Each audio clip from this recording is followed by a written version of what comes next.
13 میں جب P T I کی گورنمنٹ آئی ہے کے پی کے میں تو دوبارہ پولیو سر اٹھانا شروع ہو گیا تھا کیونکہ وہ وہاں پر ویکسینیشن پراپر نہیں ہو رہی تھی.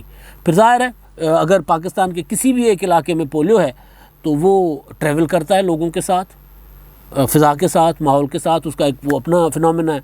تو وہ پولیو بنو مجھے اچھی طرح یاد ہے, بنو اور ان علاقوں میں بھی موجود تھا, پایا جاتا تھا, پولیو کے وائرسز پائے جاتے تھے. تو وہ پولیو پھر آہستہ آہستہ پھیلا اور دوبارہ بڑھ گیا. پھر اس کو کنٹرول کیا گیا. پھر 18 میں عمران خان صاحب کی حکومت آ گئی مرکز میں.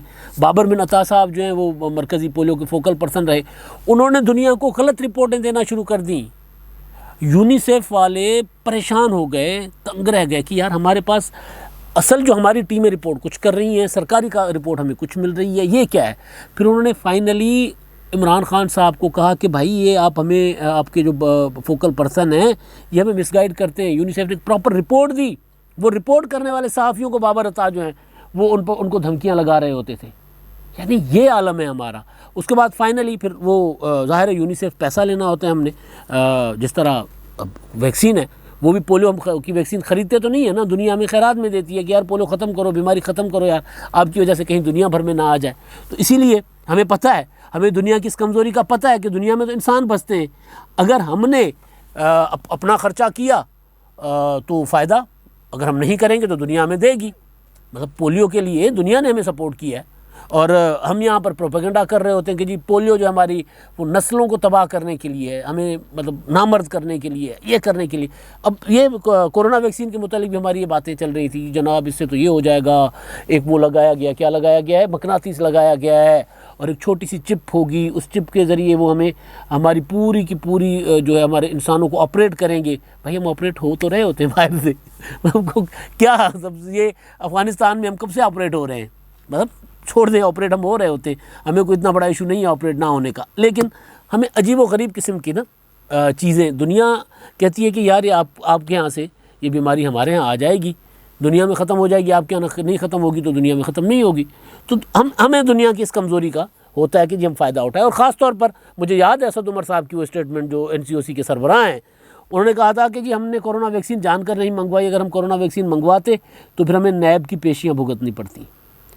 نیب کی پیشیاں تو روٹین اس معاملات میں ہوتی ہیں جب ایمرجنسی ہوتی ہے, فلڈ ہوتے ہیں, زلزلے ہوتے ہیں, اس طرح کے معاملات میں تو پیشیاں ویشیاں نہیں ہوتی. اس طرح کے معاملات پھر ایمرجنسی میں سارا کچھ چل رہا ہوتا ہے. لیکن اصل پیچھے نیت یہ تھی کہ یار دنیا دے گی نا تو ہم کیوں خریدیں, چائنا دے گا, ادھر ادھر سے لے لیں گے. تو بہت کم مقدار میں ہم نے خود اپنی خریدی ہے اپنا کورونا ویکسین. لیکن اب یہ جو نواز شریف صاحب والی خبر ہے, ابھی پچھلے جمعے کو برطانیہ نے ہمیں ریڈ لسٹ سے نکالا ہے, لیکن نکالا اس شرط پر ہے کہ جی آپ آئیں گے, آ کر وہاں کرنٹینہ آپ کو پھر بھی کرنا پڑے گا وہاں پر پراپر. پہلے سا کہ آئیں کرنٹینہ کریں 14 دن کا, جس پر 4-5-6 لاکھ لگ جاتا تھا, انسان جا کے 14 دن کا کرنٹینہ کرے.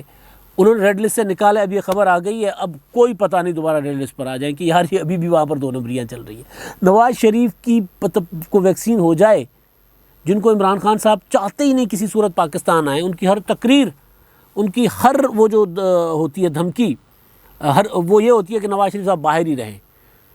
وہ نواز شریف صاحب دنیا کو پتہ ہے کہ یار وہ لندن میں بیٹھے ہوئے ہیں, دنیا کو پتہ ہے کہ بھائی ان کے پاس پاکستانی پاسپورٹ نہیں, دنیا کو پتہ ہے کہ وہ پاکستان ٹریول نہیں کر سکتے, ٹریول کریں گے تو ڈائریکٹ جیل چلے جائیں گے. کوٹ خواجہ سے نہیں جا سکتے, وہ کوٹ لکھپت جا سکتے ہیں, وہ کوٹ لکھپت میں جا کر بند ہو سکتے ہیں. لیکن ہم ان کو یہاں پر ویکسینیں کروا رہے ہیں بیٹھے.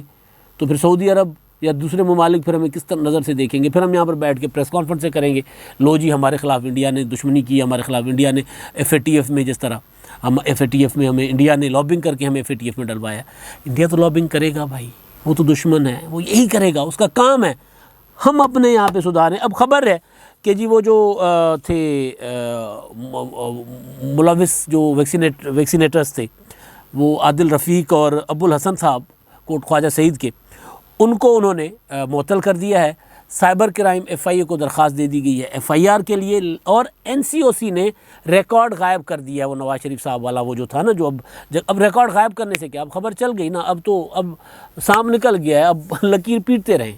ریکارڈ غائب کر دیا ہے. اور وہ 1166 سے جو نواز شریف صاحب کو وہ جو ویکسین کا میسیج گیا ہے, جہاں سے خبر پتہ چلی اصل کہ جی آپ کا پہلا ڈوز آپ کا لگ گیا ہوا ہے, اور اگلے ڈوز کے لیے آپ کو تاریخ دی جائے گی، اور جو NCOC کا ریکارڈ ہے اس میں اگلا ڈوز ہے 20 اکتوبر کا کہ 10 اکتوبر کا کہ 10 اکتوبر کو آپ نہیں 20 اکتوبر کا کہ 20 اکتوبر کو آپ کو اپنا آ کر لگوا دے، ویکسین لگوا لیجیے گا، 20 اکتوبر کی ڈیٹ ہے آپ کی. مطلب ایسا چل رہا ہے. اچھا جی، وہ مریم نواز صاحبہ نے آج جو اسلام آباد ہائی کورٹ میں ان کی تھی وہ وکیل پیشی تھی، اپیل ان کی، اور وہاں پر انہوں نے وکیل بدلنا تھا، تو خبر آئی تھی کہ شاید عرفان قادری ان کے وکیل ہیں. لیکن بہرحال وہاں پر انہوں نے ایک بات کی ہے، دو باتیں کی ہیں. ایک تو ظاہر ہے یہ تھی میاں نواز شریف صاحب والا، اور میں بات کر رہا تھا EVM کی بات کہ بھئی EVM، اب آپ سوچیں کہ عمران خان صاحب کی حکومت کہہ رہی ہے کہ جی EVM شفاف نظام ہوگا.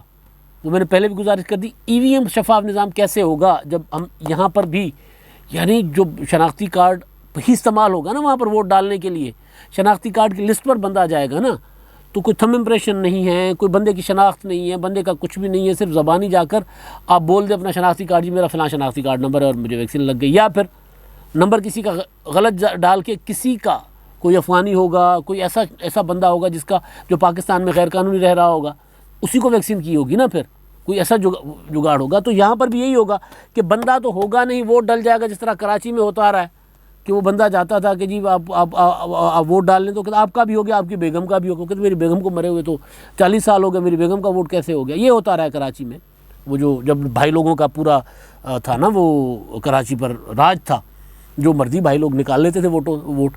یہ ہمارے ہاں ہوتا رہتا ہے، مطلب جو بھی اپنے حلقے کا بھائی ہے، صرف MQM والے کیوں، پنجاب میں 97 میں بھی یہی ہوا تھا. تو مطلب الیکشن ایسے، اب 2018 میں یہی ہوا تھا، 13 میں RO الیکشن ہوا تھا نا، کہتے تھے کہ RO الیکشن. تو اصل ایشو یہ ہے کہ EVM جو ہے وہ EVM میں بھی یہی ہوگا نا، یہ شفاف نظام ہے ہمارا ویکسین والا، EVM بھی یہی ہوگا بھائی کہ بندہ پتہ ہی نہیں کریں گے ہم اپنے جا کے جو مرضی رزلٹ لے لیں، اور ایک بٹن، عمران خان صاحب کہتے ہیں ایک بٹن دبانے سے سارا نظام ٹھیک ہو جائے گا، ایک بٹن دبانے سے سارا نظام خراب ہو جائے گا. کیونکہ ہمارے یہاں بیٹھے ہوئے آپریٹرز جو ہیں، جو مشین کو آپریٹ کرتے ہیں، جو نظام چلاتے ہیں، ان کی نیت ٹھیک ہونا ضروری ہے. نواز شریف صاحب کے نام کی ویکسینیشن ہو جانا، ان کے شناختی کارڈ پر ویکسینیشن ہو جانا، یہ بتاتا ہے کہ ہم EVM بنا لیں یا جو مرضی کر لیں، اس مشین پر ہم چاہے فرشتہ بٹھا لیں، لیکن مشین کو پیچھے سے جو آپریٹ کر رہا ہوگا نا، اس کی نیت جب تک نہیں ٹھیک ہوتی تب تک EVM کیا کچھ بھی لائیں کوئی فائدہ نہیں ہے. اور آخری چیز، مریم نواز صاحبہ نے آج ایک بات کی ہے، بڑی دلچسپ بات ہے. ایکسٹینشن کی بات ہوئی، چیئرمین نیب کی ایکسٹینشن کی. ان سے پوچھا گیا کہ جی چیئرمین نیب کی ایکسٹینشن، تو انہوں نے کہا کہ جی ایکسٹینشن تو جب آئے گی تب دیکھا جائے گا، جب باضابطہ اس پر بات ہوگی، یعنی حکومت کہے گی. لیکن جو ایک ایکسٹینشن پہلے بھی ہوئی تھی تو اس کے گناہ میں شریک نہیں تھی، حالانکہ اس کے گناہ میں پوری کی پوری مسلم لیگ نون شریک تھی. یعنی اس میں مسلم لیگ نون نے غیر مشروط، وہ جو بل آیا تھا قومی اسمبلی میں، اس میں کھڑے ہو کر خواجہ آصف نے کہا غیر مشروط سپورٹ کی تھی. خواجہ آصف صاحب نے اس کو ڈیل کیا تھا سارے معاملے کو، اور یہ کہہ کر ڈیل کیا تھا کہ اس کے بعد ہمارے معاملات ٹھیک ہو جائیں گے. نہیں ٹھیک ہوئے.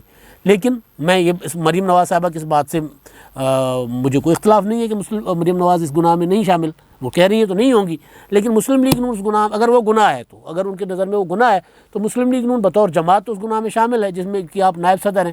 تو یہ کیسے ہو سکتا ہے کہ آپ نے آرمی چیف کی ایکسٹینشن کے بل کی جو ہے وہ سپورٹ کی قومی اسمبلی میں کھڑے ہو کر، اور پیپلز پارٹی نے جو ایک دو اپنی فیس سیونگ کے لیے یا جو بھی ترمیمیں رکھی تھیں، وہ ترمیمیں بھی پھر آپ کے پیچھے ہٹنے کی وجہ سے، آپ ساتھ نہ دینے کی وجہ سے ان کو بھی واپس لینی پڑی تھی. تو بہرحال یہ گناہ ہے یا ثواب ہے، یہ نہیں ہو سکتا کہ میمو گیٹ جو ہوا تھا وہ اب ہماری غلطی ہے، اور اب یہ جو بھی ہوا تھا، میاں صاحب بھی کہتے ہیں کہ ہم سے غلطی ہو گئی. یہ غلطیاں اب کہنے سے نہیں ہوتی، پھر آگے ایک غلطی کے بعد اگر اگلی غلطی اسی طرح کی ہو تو اس کا مطلب ہے کہ پھر یہ غلطیاں نہیں ہیں، یہ عادت ہے. تو اس عادت کو ختم کرنا ہوگا ہماری سیاسی طبقے کو بھی، کہ بعد میں بیان جاری کر دینا مریم نواز صاحبہ مسلم لیگ نون کی نائب صدر ہیں، مریم نواز صاحبہ فیصلوں پہ اثر انداز ہوتی ہیں. وہ کہہ رہی ہیں جاوید لطیف صاحب میاں صاحب کے جانثار ساتھی ہیں، اور ان کو نوٹس ہوا ہے تو ان کو جواب دینا ہوگا، لیکن وہ جانثار ساتھی ہیں، تو وہاں پر وہ اثر انداز ہو رہی ہیں جاوید لطیف صاحب کو ہونے والے نوٹس کو، کیونکہ وہ دوسرا گروپ جو ایکسٹینشن کا حامی گروپ تھا نا، اس کے خلاف ہے وہ جاوید لطیف صاحب. لیکن جب فیصلہ ہو جاتا ہے، جب فیصلے کے اثرات اور مضمرات ہوتے ہیں، پھر یہ نہیں کہا جا سکتا کہ جی سینٹ کے انتخابات میں جو پنجاب میں مکمکہ ہوا تھا میں اس کے خلاف تھی. نہیں، بطور جماعت مسلم لیگ نون نے وہ مکمکہ کیا تھا PTI کے ساتھ، پرویز الہی کے ساتھ. اس میں یہ طے ہوا تھا کہ جی ہم نے ان اپوز کروانا ہے سب کو. تو بہرحال EVM کا جو اصل ہے وہ کیا EVM ہوگا، کس طرح، کتنا ایک شفاف ہوگا، وہ نواز شریف صاحب کے ویکسینیشن سے ثابت ہو گیا ہے کہ بھئی پاکستان میں نظام جو ہے وہ پیچھے چلانے والے جب تک نیت نہیں بدلیں گے تب تک معاملات ٹھیک نہیں ہوں گے۔ اب تک کے لیے اتنا ہی، اللہ حافظ۔